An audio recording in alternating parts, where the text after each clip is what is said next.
Genghis Khan, you know the name of this feared conqueror. Red hair, green eyes, tall, strong, Khan of the Mongols. You probably heard legends of his violence, but do you know what a Mongol invasion really looked like during Genghis Khan's peak?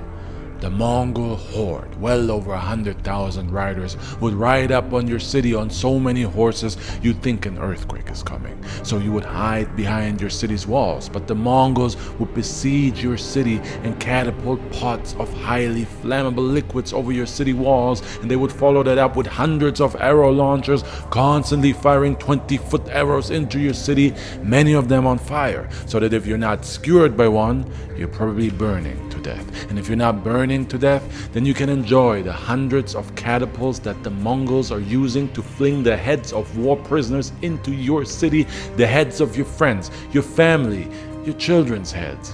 Meanwhile, the Mongol army would slowly march on your walls, but their front line would be entirely made up of war prisoners, your fellow soldiers, your brothers, your sister, your wife, your son, your daughter. That's who you're shooting arrows at first, from on top of your walls, before you even get the chance to shoot a single arrow at a single Mongol warrior. Your own people, your loved ones, are then forced to man the battering rams that are breaching your gates, and they are the ones forced to set up the thousands of ladders that the tens of thousands of Mongols will use to climb into your city, where they will slaughter everyone and rape those they don't. And when it's all said and done, and your city surrenders what's left of it, Genghis Khan will order his men to count all the survivors, men, women, and children, round them up, and then he will give each of his soldiers a number of people they have to kill over the next couple of days in order to fully eradicate your city from the face of the earth.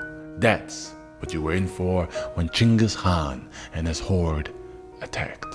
That's how Genghis Khan was able to set the foundation for the largest land empire the world has ever seen. Because of that fear, many just handed over their cities or countries rather than face the wrath of the great Khan, a man so violent that he did this scene from Game of Thrones in real life.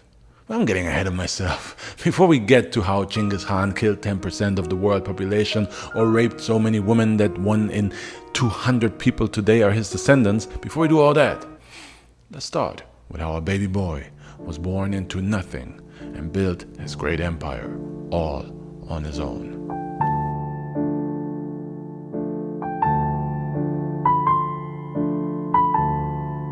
Let's address the red hair and green eyes thing first, because I feel like that's a shocker for some of you. Fair hair and fair eyes aren't common in Mongolia or its greater area, but it's also not all that unheard of. And the thing is, we don't really know what Genghis Khan looked like because there were no portraits of the man allowed, simply so that he couldn't be assassinated. But the one surviving report that is non-biased that we do have states that he had reddish, fair hair and green eyes. So a little bit more torment and a little less Khal Drogo. But chill out, white supremacists, before you get all excited about whitewashing more history and have Chris Hemsworth play him, bro. Genghis Khan still had Asian features. I know some of the people now get excited like, damn, we might have to give Genghis Khan a better nickname, make him one of the good mass murderers, like Alexander the Great or the Christians. Yeah, man, nothing like a little bit of controversial, lighthearted social commentary to start the video. But side note, I'm probably still gonna have some artwork in this video with him having dark hair, just because his appearance is highly disputed and I want to cover all my bases. So, birth. Let's start there. Oriental Thor was born in 1162, and it would be a while before he would be known as Genghis Khan. Right now, at the moment of his birth, he was just Temüjin, and his father was the ruler of a Mongol clan at the time, a time where Mongolia was not united at all and actually consisted of a bunch of clans, many of which were in conflict with one another, really living that wild life, which is why the big fancy neighbor China actually called Mongolia the barbarian wildlands and built a wall at their border to keep those savages out. It's basically the same situation as Game of Thrones with the wall and the wildlings, you know? So this was the world Temüjin was born into. And all this infighting also led to his father being poisoned by an opposing clan when Temüjin was just 9 years young. And despite being the son of the fallen leader, Temüjin, his mother, and the siblings and their closest associates were abandoned by the clan. Basically like Khaleesi after Khal Drogo dies, but also on some real Khaleesi thing, fellow fair-haired Temüjin rose from a nobody to a somebody, and his transition into a badass also started with the death of his brother. At 14 years young, Temüjin killed his half-brother. Not for no reason either, man. Temüjin's abandoned camp at the time was starving, and this brother of his was hoarding food, and he stole a fish from Temüjin, and so Temüjin killed him. Arrow! That was his first kill. So 1 down, 39,999,909 to go.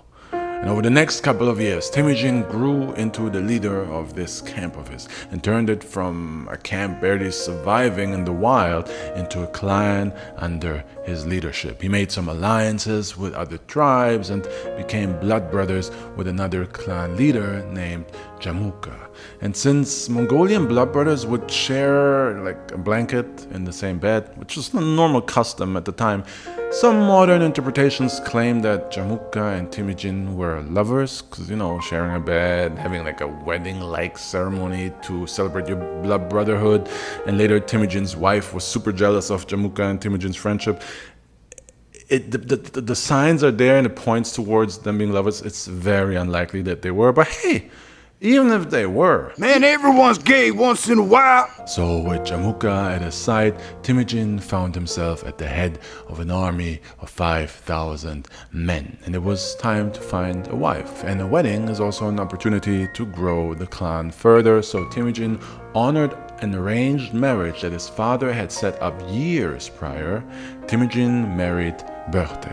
And for their honeymoon, Börte was kidnapped and raped by Temüjin's enemies. Yeah, listen, if you're new to this channel, whenever you expect a story to turn into something blissful, expect a bomb to drop.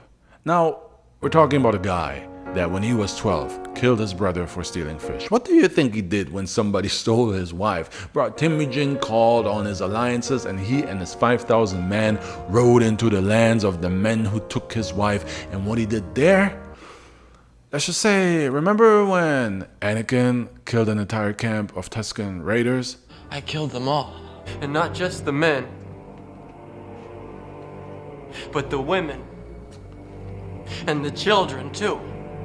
That's literally what Temüjin did. My man's body count was rising rapidly. But unfortunately, his wife's body count had also risen. Börte had been repeatedly raped by the enemy clan and was now pregnant, meaning that Temüjin's first son was actually not his own, which is ironic for a guy that will go on to rape so many women and have so many children that today about 20 million-ish people are direct descendants of him. Karma. I don't know what that is, but that's something. So with this serious first taste of blood and power under his belt, Temüjin kept on conquering other clans in Mongolia, and he did that with ferocity. To understand the talent that Temüjin had for violence, allow me to lean on my guy Christopher Walken and just imagine that he's talking about Temüjin in this clip. A man can be an artist. And anything, food, whatever. It depends on how good he is at it. Creasy's art is death. He's about to paint his masterpiece. Temüjin's violent conquest scared half the other tribes into just joining his rule without a fight, and over the years, Temüjin built his following up to 200,000. He was a rising star, and that eventually put a strain on his friendship with Jamuka. Coming from nothing, Temüjin believed in a meritocracy, where one's value is not determined by one's birth, but by one's talent. by merit.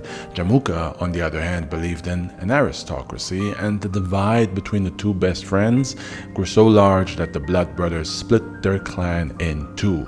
Team self-made men, who were led by Temüjin, and team trust fund babies, led by Jamuka. At first, the two new clans coexisted in peace, but being the two biggest clans in Mongolia, where everybody is constantly fighting, conflict was inevitable. And the spark for that conflict was one of Temüjin's men killing Jamuka's actual brother over the theft of some cattle. So Jamuka's response was to launch a surprise attack on Temüjin's settlements, where he killed many of his people and took some of Temüjin's generals prisoner and boiled them alive so that their spirit was ruined and they could not enter the afterlife. You'll soon find out that drastic overreactions to a single person's death and also extremely violent punishments, it's just the Mongol way. So Temüjin suffered his first taste of defeat, and this loss, this embarrassment at the hands of his former best friend is basically where Temüjin had his Rocky moment and was just like, It ain't about how hard you hit. It's about how hard you can get hit and keep moving forward. How much you can take and keep moving forward. That's how winning is done. Temüjin leveled up. He built his army back up, whipped them into shape, and turned them into the legendary Mongol horseback warrior riding killers we now know, riding for miles every day, sleeping while riding on their horses, living off of horse milk, and thus able to cover insane distances without being slowed down by rations or cooks, shooting off their horses' backs with insane accuracy for 500 yards. Temüjin's army was it, and consisted entirely of cavalry. They were way ahead of any other army at the time, and in terms of speed, efficiency, combat ability, and ferocity, forget about it. They were so elite that even China took notice and hired Temüjin and his men as mercenaries. This army, this machine of slaughter, was ready to get revenge on Jamuka. So when they fought again, they whooped the army of Temüjin's former blood brother, and when Jamuka ran away from the battle to another clan for shelter, Temüjin took 80,000 of his men and rolled over that other sheltering clan as well, chasing Jamuka into seeking refuge at yet another Mongolian clan. And they weren't about to invite Temüjin's wrath to their front door, so their generals were like, Jamuka, bro. They wrapped that dude up and turned him right over back to Temüjin in order to trade for their safety. So Temüjin boiled those traitor generals alive because they're traitors, and Temüjin does not like traitors, and they do not deserve to enter the afterlife. Yeah, that backfired. And Jamuka, Temüjin still had love for his former best friend and gave Jamuka a chance to renew their blood brotherhood and for him to join his ranks. But my man, Jamuka refused, preferred to keep his honor intact, and demanded to be executed. In respect of Jamuka's giant balls that were said to have filled the whole tent when these negotiations took place, Temüjin honored him and killed Jamuka without shedding any blood. That was a whole thing back in the day. You honor people without shedding any blood. And that sounds super poetic at first until you find out that killing without shedding any blood was Temüjin having him killed by having his spine snapped. No blood spilled, bro. Winning. My man is walking up in the afterlife like, "Ayo." No spine, just with his walker. "Ayo." Where the party at? So now, with the defeat of his best friend in 1206, 35 years after his father's death, at the age of 44, Temüjin had united all of Mongolia and became the ruler of all the Mongols, and thus he was given a title that translates to universal ruler. He was given the title Genghis Khan. And this was only the beginning of the legacy we remember today.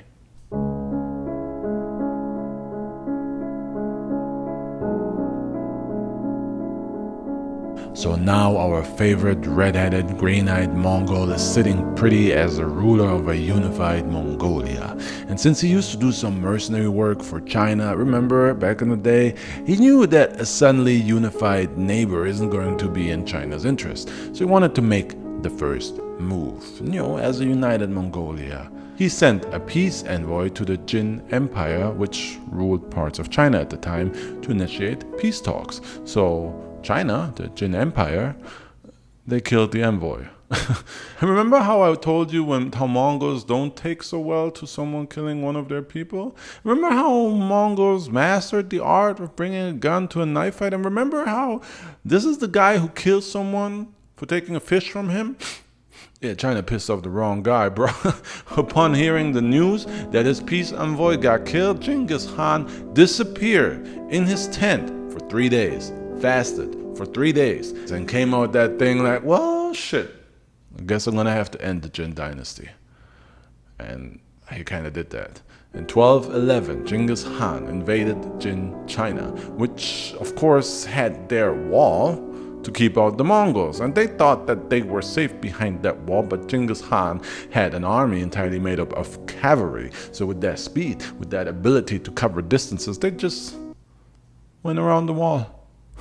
From going around the wall to then simply absorbing the mercenaries that were sent to stop him into his own army, Genghis Khan was unstoppable. Even high city walls could not stop his nomad army, which should have been absolutely stumped by these high brick walls coming from tent living in the grass. But Genghis Khan was more than just a brute. He was a smart tactician. He knew how to learn from his enemies. So on his raids throughout China, Genghis Khan took Chinese siege engineers prisoner, and they were now part of his army, and he simply had them come up with siege weaponry to help Genghis Khan invade their own city. In 1215, Genghis Khan then came knocking on the walls of Chengdu, then the capital of the Chinese Jin Dynasty, now better known as Beijing. And boy, then people of Chengdu were hiding while the big bad wolf was huffing and puffing against their walls. The Mongols laid siege to the city for a year, and they were in no hurry. They cut off the supply lines so that the people of Chengdu starved. Genghis Khan's army was patiently building that siege weaponry, and after a year, they sacked the city, slaughtered the starved and weakened Chengdu army, and then pillaged and raided and murdered and raped all over the city for a whole entire month. And the message was clear. Genghis Khan could not be stopped. And you don't say no to him, and you certainly do not kill his envoys. So the next target on Genghis Khan's hit list said no to him and killed his envoys. And in response, Genghis Khan wiped out a whole empire from the face of the earth. The Khwarazmian Empire was located between China and Europe, and it was, at its time, considered the greatest power in the Muslim world, and it contained major parts of the Silk Road, which Genghis Khan wanted to bring under his control entirely so that he could better facilitate trade between the Mongol Empire, the Islamic lands, and Europe, because all that trade on that Silk Road, man, that was money in Genghis Khan's bank. You get me? Ching, ching, getting paid over here. So good relations with the trading nation of Otrar, located within the Khwarazmian Empire, were in Genghis Khan's interest. And so in 1218, Genghis Khan sent a Mongol trading caravan to Otrar. At the time, the city was governed by a man named Inalchuk, and Inalchuk didn't feel like engaging in trade with the Mongols, and he had the caravan slaughtered. Nobody knows why, but there could be many reasons. Resentment of the Mongols or fear of them smuggling spies into the kingdom. Who knows? Both are valid reasons. After everything I just told you about their siege and war practices, can you blame anyone for resenting the Mongols? And the fear of spies, that was legit, because Genghis Khan would constantly send tactical spies into lands he wished to conquer or where he had interests, and he had the spies find out what's what in the city, get in on the gossip amongst the nobles and use that drama to spread lies, to divide the city psychologically and create inner turmoil to then make it easier to conquer. It was a literal Game of Thrones of the time. So whatever reason the governor of Otrar, Inalchuk, had to slaughter the Mongol caravan, it could well be justified. But the slaughter meant that only one writer returned to Genghis Khan to report that his trading efforts ended in blood. And you know, at this point, how my guy reacts, right?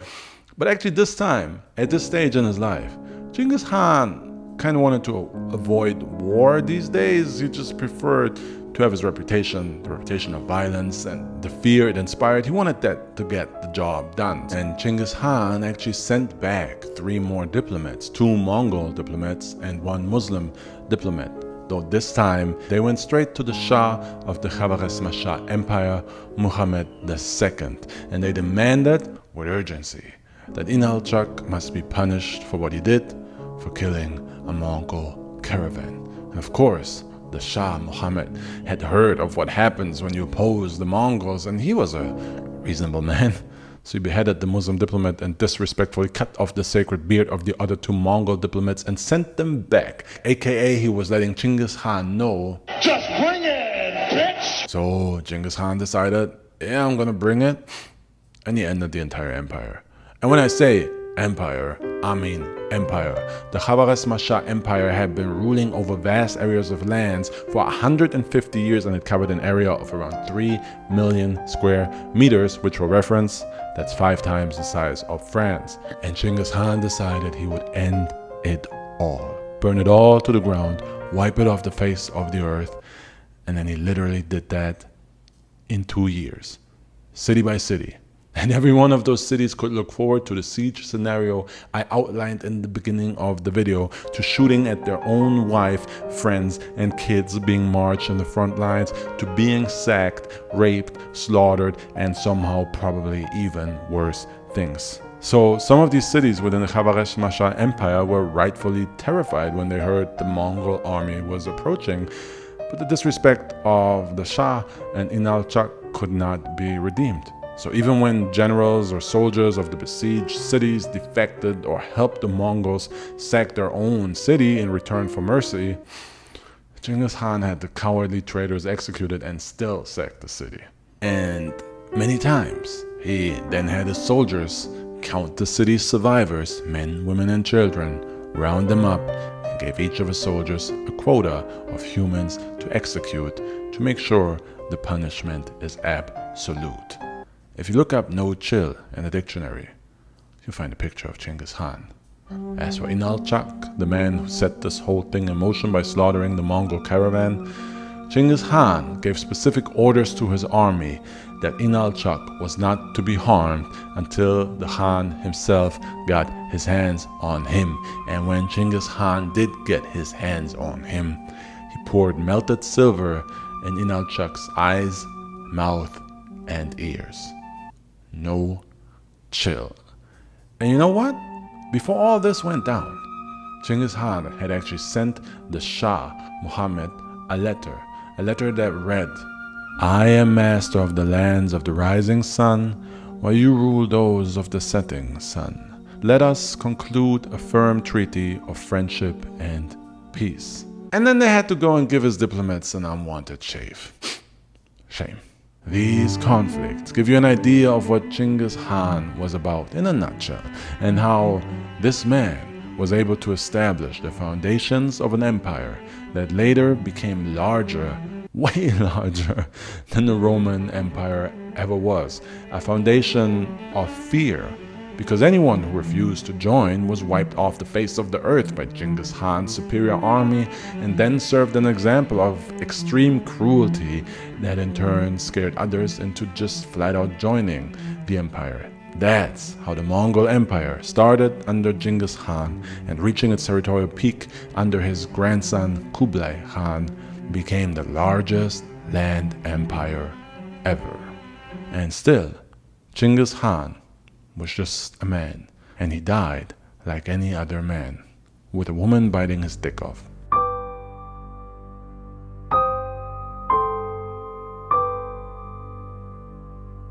Genghis Khan died on August 12th, 1227, and we don't know why. Some say a woman killed him, some say she did that by biting his junk off or by castrating him when he forced himself on her. Some say that that's just a modern fairy tale and he really died of malaria. Some say he fell off his horse and later died due to his injuries, but the fact is, we don't know.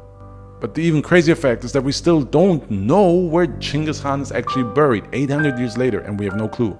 And the thing that makes this exciting is that he was buried with a lot of treasure. So if you're gonna talk about a real life One Piece, bruh, that's literally Genghis Khan's grave. Bruh, when the man was buried, 30,000 people were involved in his funeral procedures, and all 30,000 people were killed or killed themselves to take the secret of his grave to their grave.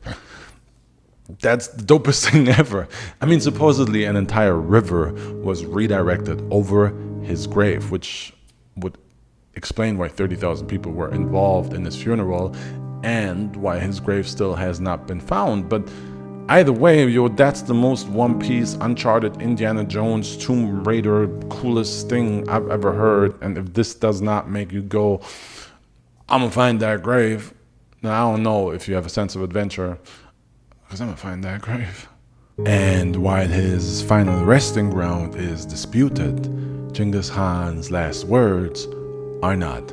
They were, "With heaven's aid, I have conquered for you a large empire, but my life was too short to take the whole world. That I leave to you." Oh, that's so epic. That's so epic. And that marks the ending of a life that caused a lot of bloodshed, but also did a lot more than that. While he was an absolute demon to all those who opposed him, within the Mongol Empire, Genghis Khan did good.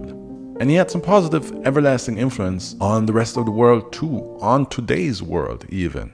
Within the Mongol Empire, women had more progressive rights than in a lot of other places at the time. They could divorce, and their men were expected to listen to them. And in fact, men were so expected to listen to their women that it was common for a man to marry an older woman, since she was then considered wiser and able to give advice and guide him.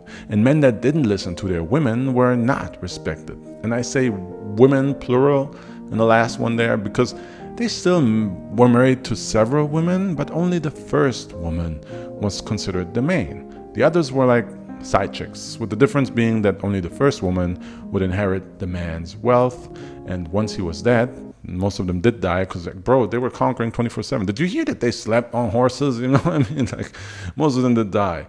And once the man was dead, the woman was the head of the household and was not forced to marry again. And if the husband didn't perform his duties in the bedroom, a woman could take him to court and get a mandate to make him lay the pipe down.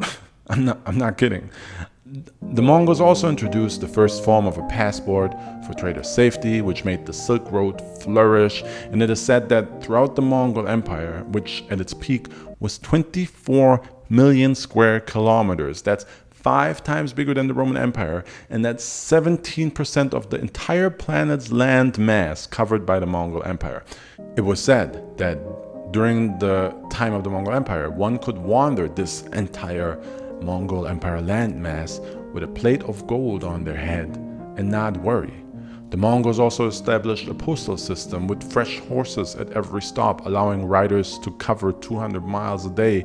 They created a set of laws that every citizen had to abide by, and that was as progressive as banning slavery and wife kidnapping. Well, slavery of Mongols, but at least one form of slavery was banned. The Mongols also famously had a meritocracy, meaning it didn't matter who you were born as, it only mattered what you brought to the table.